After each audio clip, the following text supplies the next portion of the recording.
I was like, there's something I'm missing, because God isn't a hater. So why they choose to not believe in God, a lot of it is centered around the fact that if God is so amazing, why do people suffer? However, some people put their faith before their desires. Some people put their desires before their faith. And that's how we end up in the world that we are currently in. I've been all over the world, and I see the finest wine, and I seen the finest times, but all the pretty girls come from VA. Hey y'all, welcome back to my channel. It is your girl B, back with another video. Hey y'all, hey. First things first, if this is your first time ending up here on my channel, welcome. I hope you enjoyed today's video and you choose to subscribe to this channel. If you are a returning subscriber, welcome back, gang. We're locked in and I love that for us. And if you are someone who watches my video but you have not yet subscribed to the channel, please go ahead and hit that subscribe button, because obviously you love it here. Make it official. You feel me? So it is Sunday. Happy Sunday. I hope you're having a blessed and highly favored Sunday, and that God is just present. Like, you feel his presence in everything that you do. You feel his love in everything that you do, and it just gives you the motivation to kind of move forward with your week. So today's video, I'm going to be talking about how important it is to understand who we are as humans, how we are as humans, and understand that we are flawed. So a lot of the things that you read in the Bible will make you look at God kind of sideways. Like, why would he say that? Why would he choose to do that? When you think of people's decisions to be atheists, or why they choose to not believe in God, a lot of it is centered around the fact that if God is so amazing, why do people suffer? If God is so amazing, why do people experience extremities? Why do people die? Why do people have misfortune when it comes to them living their life? And I think the bigger thing at play is to understand that we aren't good people. We are sinners, regardless of whether you believe that Jesus Christ is your Lord and Savior. We all understand that we have the power of choice, and not all of us operate in a noble way. Not all of us have extreme integrity. Not all of us are kind, loving people. Not all of us care about our neighbor. Like, there are people out there who are innately bad people. To those people, I say, you're asking God to be a perfect God. To people who are evil spirited, are evil minded, take evil actions against other people. So imagine if God was to bless all of us. For those of us who are good, not even good, because none of us are good, but for those of you who follow God, instantly your mind goes to people are naturally good. And if you read the Bible time and time again, we are flawed. We have selfish motives. We have selfish desires. So essentially, like, yeah, while some of the things God says sounds like a bit much, you have to kind of really think of the context of where it's coming from. Where in history is this coming from? What happened before we got to this chapter, before we got to this verse? What happened after we got to this verse? So the book that really got me thinking about this, honestly, was the book of Genesis, chapter 11. And we're going to look at verse 4 through 7. And it reads, "Then they said, 'Come, let us build ourselves a city with a tower that reaches to the heavens, so that we may make a name for ourselves. Otherwise, we will be scattered over the face of the whole earth.' But the Lord came down to see the city and the tower the people were building.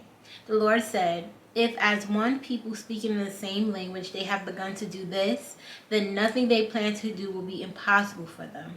Come, let us go down and confuse their language, so they will not understand each other.'" So when I first read that, I was like, why would God not want us to understand each other? When I think of a lot of people who speak different languages, right? And you have a translator, you're using a translating app. a lot of things get lost in translation because one, mannerisms makes a difference. Not all words mean the same thing in every language. So there's this barrier of what I'm saying versus how it could be interpreted. Tone and body language is something that on its own initially can confuse to people who are engaging in verbal communication. Then when you get into a language barrier, now it's you just don't understand what that person is saying. No matter how much you want to, you can't make any guesses for what that person is saying because you're not connected. In the English language, one word can have so many different meanings. It's all about the context in which you use it. So for someone who has one word that means one thing, it will be difficult to hear from a person who uses that same word in a different language, but it can be applied to several different things. So in reading that, I'm like, why would God want everyone to speak a different language? That's why we are where we are today. That's why no one understands each other. It made me think, like, as a society, if we all spoke the same language and we all understood each other when we were speaking, we would be in a perfect world where everyone would be kind, everyone would be loving, and everyone would look out for each other. So I was like, why would God choose to do this? So in seeing that, I was like, that makes no sense. Like, they were coming together to build a tower, to build something great and magnificent, and he stopped them in the midst of that. Like, why would God do that? So that was my initial thought. It's like, why? Like, God punished them essentially for no reason when they were all working so well together.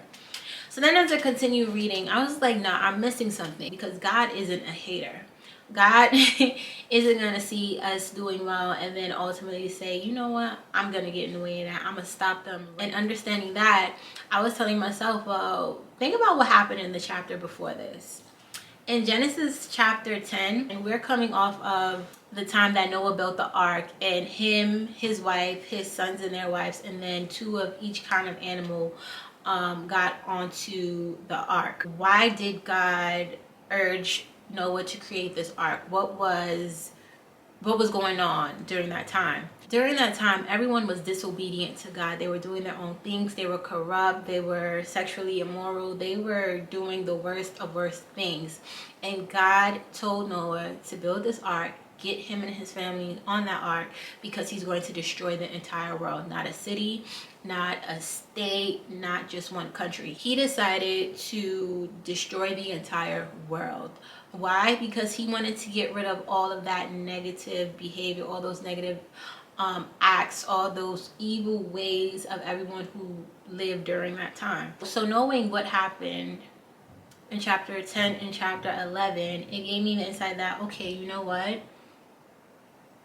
Them speaking the same language isn't going to help them, because we see in the prior chapter that they were doing evil things in God's eyes. That's why he destroyed them. If you read the Bible, you'll see that history repeats itself quite often. So we are all humans. We have very similar inklings and things that we desire to do. However, some people put their faith before their desires. Some people put their desires before their faith. And that's how we end up in the world that we are currently in. So knowing that, it was only a matter of time before they came together. They understood each other, but they wanted to exalt themselves to the place of God. They wanted to exalt themselves so that they are equal to God, because they're able to build these towers, these high towers, to reach to the heavens. They're able to build these things, not understanding that it's by the grace of God that they're able to do these things, but leaning onto their own belief that it is them and their works alone that get them to the places that they need to be.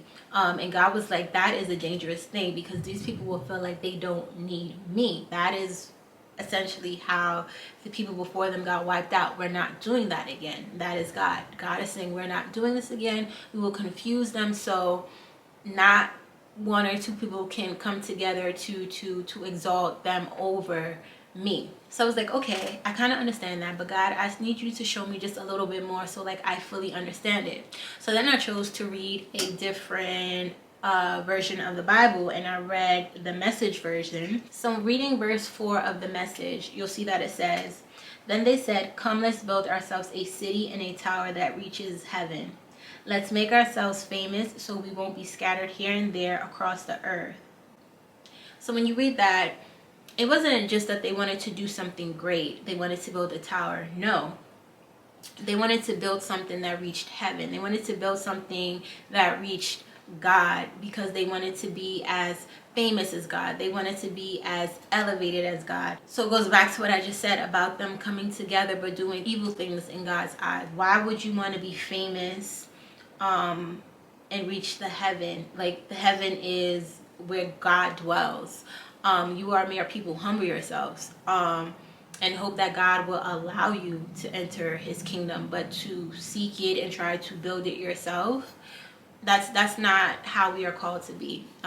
We are called to look to God for us to end up in those spaces. So that's what I took away from that. And the Message really showed me that no matter how much I would like to believe that the world is naturally good, there are evil things, demonic spirits out here that will get in the way of what God has for us, and kind of portray it as, we can do this, let's show the people what we're capable of, so that they will worship us, so that they will look to us, so that we are famous, instead of exalting God. I think it's amazing how smart we are and how much we want to understand the world and understand how things work. There's one thing to understand how things work, because you're interested and you want to know more about it, but there's also that side of people who like to test things out and push the limit and push the envelope so that they can feed their ego. There's a part of them that wants to learn about these things, to learn this in and out,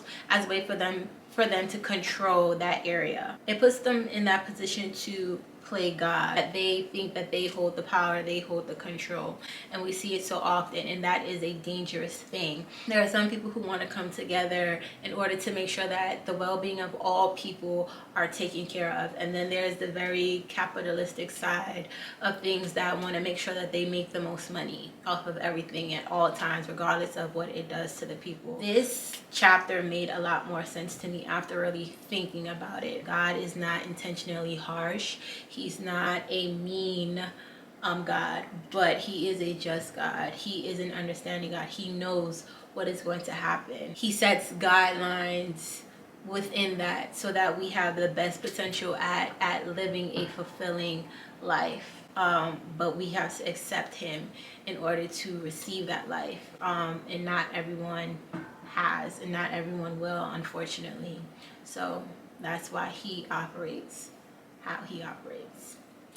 So yeah, I don't know how you guys are feeling about this topic. Go ahead, let me know down in the comments. I feel like it was a lot, but I also felt like it's very important, again, to understand what is being said in the text and to kind of see what led God to making that decision. Like I said, God isn't a harsh God. He is a very loving God. He is a forgiving God, but he is a God who wants to protect his people. And our ego, our desire to be the smartest, to be the richest, to be well known, can get in the way of how we live our lives. If you made it to the end of the video, go ahead and hit that subscribe button. I promise you'll love it here. And I hope you have an amazing week. Let me know how you feel about this topic down in the comments, and yeah, that's about it. So thank you guys for watching. I will catch you in the next video. New York and MIA, then it's PG around my way, so I'm never had to stay away.